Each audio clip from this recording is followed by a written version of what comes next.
La foi. Peut-on perdre la foi?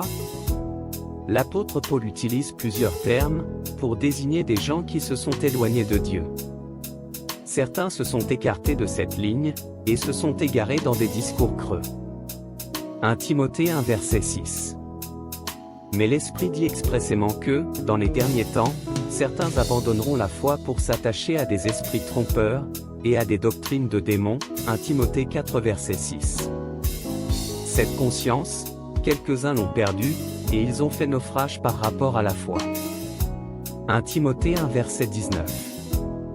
Perdre la foi peut signifier plusieurs choses, selon chaque personne. Quand on a reçu une éducation religieuse dans sa famille, ou à l'école, quand on était membre du chœur de l'Église, quand on participait souvent à des activités religieuses, on pense avoir la foi. Et c'est cela aussi que l'on pense avoir perdu, une croyance, qui en réalité, était une forme d'adhésion à une tradition. Des habitudes qui étaient basées sur une culture, une idéologie, ou un endoctrinement. La vraie foi est lorsque notre esprit et notre corps endurent de grandes souffrances dans le raffinement, ou dans l'adversité, bien que nous ne comprenions pas, nous ne plaignons pas de Dieu, mais nous sommes capables d'obéir, de persévérer dans la foi en Dieu, et de le suivre. La foi ne se perd pas facilement, et est en général un processus très lent. Ce naufrage spirituel se produit généralement lorsque la foi qui était censée grandir pour devenir parfaite n'arrive pas à atteindre son but à cause de la non-sanctification du croyant. Lorsqu'on a été appelé, on a reçu une mesure de foi qui est suffisante pour nous sauver. Cette mesure de foi nous a permis de vivre une relation particulière avec Dieu et grandir dans la sanctification en vue d'une ressemblance à Christ. Certaines personnes n'ont pas pu atteindre la sanctification finale et se sont fait naufrage au cours de route. Certaines personnes sont arrivées tout près, avant de perdre l'essentiel, pour finalement s'égarer et s'éloigner loin de Dieu.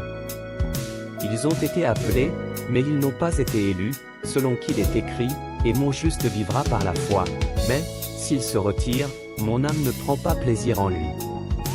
Nous ne sommes pas de ceux qui se retirent pour se perdre, mais de ceux qui ont la foi pour sauver leur âme.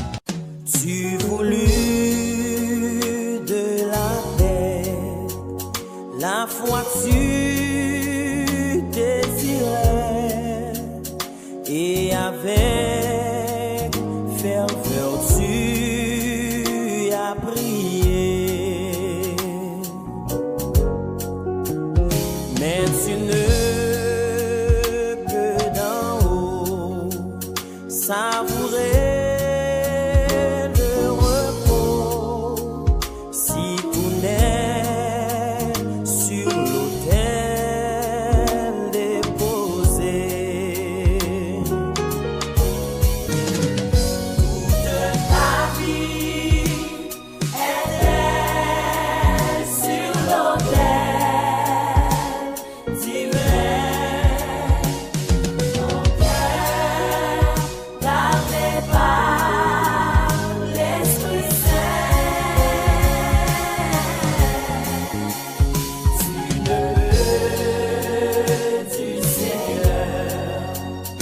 obtenir.